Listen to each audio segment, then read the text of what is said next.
I missed out. I missed out. I will agree, because I did go and see it in the theater. And thanks for rubbing it in. Yeah, I know. I'm sorry.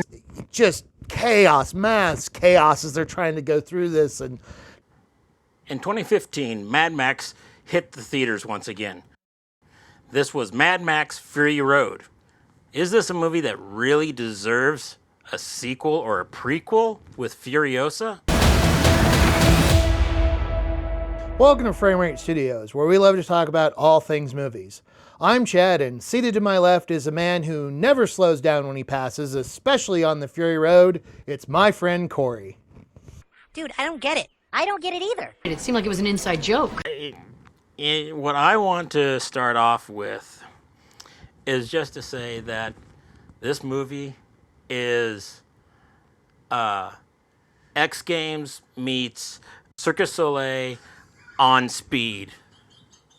Absolutely. If we go back to the review way back in the beginning that we did on Mandy, where I go, this movie is so metal. This is the movie I was basing that comment off of. This is Fury Road. It starts going and it doesn't stop till the end. I mean, it is non-stop action and movement. I mean, and that's even what at one point Max says when she has the line of like, well, what happens to you if you don't get back in time? It's like, you just keep going. Like, and that's the way this movie is. It's like, yeah, there's small moments where they slow down and have to reassess, but it's like, it just goes. Yes, it's just, and you got to give George Miller just compliments upon compliments. Absolutely. Because every single part of this is put together just great. I mean, the whole entire production of it, from the production design for the vehicles, to the outfits, to the makeup, to even the set or going out in the desert, and the stunt crews. Oh, absolutely. This was beyond practical effects. Oh, yeah. How nobody got killed. Obviously, this was a Mad Max movie, but it was Charlize's movie. I mean, it was Furiosa's movie. It's why I get they're making a sequel based off of her character, but at the same time, it still held true to what, and I've told you, I haven't watched the first Mad Max. Say what? This was the only Mad Max I've watched so far, but from my understanding of the character, you can correct me if I'm wrong, it still held true to what Mad Max is. He's supposed to come in, he's supposed to be a protector, he's supposed to be a rescuer, and they make a very big point of, in the world they live in, he's feral though. He never really joins up or sticks around or anything, he does his own thing. Hey, somebody needs a hug. I did not go see this in the theater. Okay. I wish I had. There's so much that is just outstanding on it. I mean, at the beginning, and then you even get it at the end when they first are at, I can't remember what the Citadel? Yeah. Yeah. The gears, how large they are, and the way they're, just to see that on the screen, but then also to get the surround sound. Oh, yeah.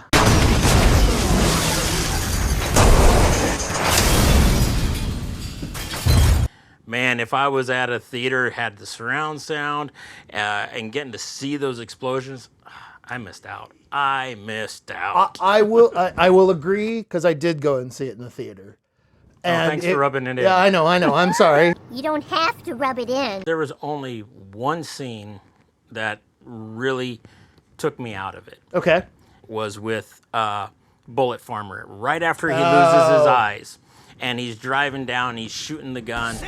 You can tell it's a fake background. Yeah. The muzzle flashes didn't look real. Right. It was just, it's like, okay, that one's harsh, but I can completely forgive you for everything else you did. Well, and that's the thing, is that you get so, it still is 2 hours long, but it definitely doesn't feel it because of the pace of it, because of how quickly it goes. And so there's a lot of it, and just because of how beautiful so much of it is, you can go, that's fine, I'll forgive this one thing that I don't think is the best, to go, I don't know, they did pretty good. Because one of the other scenes where they do obviously have to use some special effects and VFX and CGI was the scene in the sandstorm.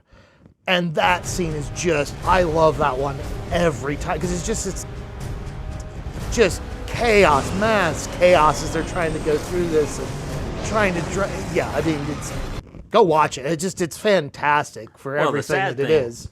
The sad thing, not really sad thing, but maybe amazing part of it is, yes, that storm was fake. Right. But the sand blowing was not fake. Wow, okay. I mean, yeah. everything that was blowing on them and everything, that was one of the concerns. They're like, wow. What are we going to do with all this sand that's blowing? He goes, we're going to use it.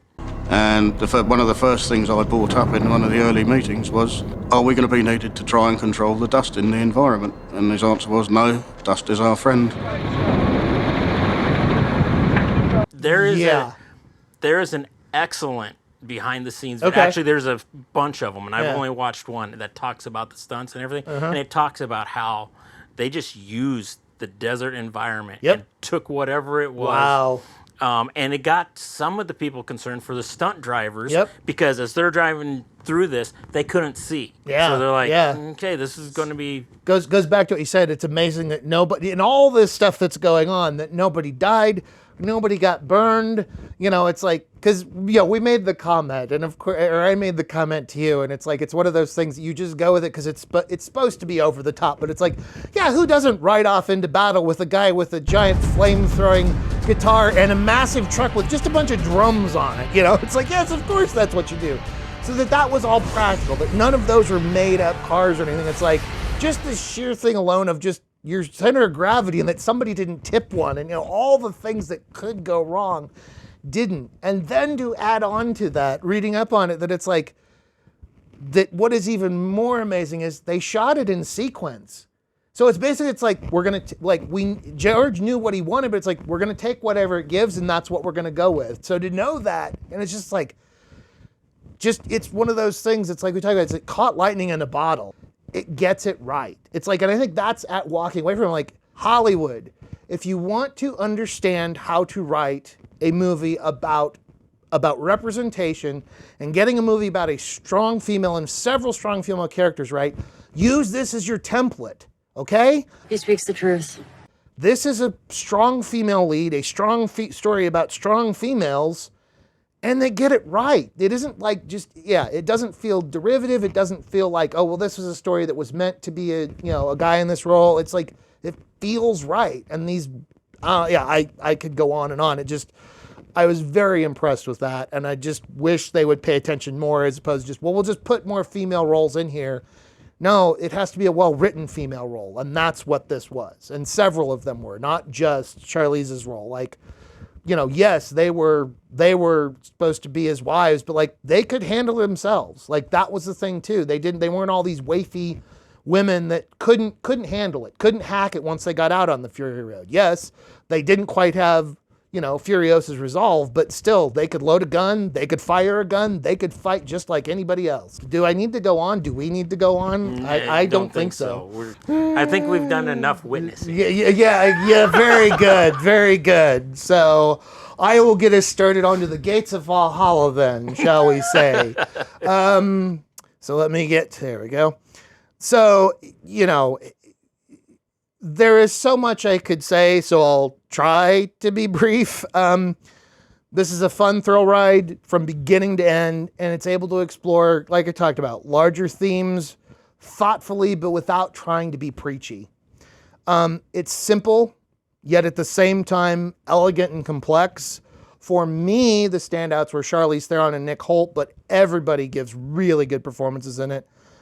It's a masterpiece. This is a near perfect movie, so I gave it a 95. This is everything that a testosterone-filled male or female would want to watch. It's got guns, explosions, attractive women, monster trucks, motorcycles, rejected members of Slipknot.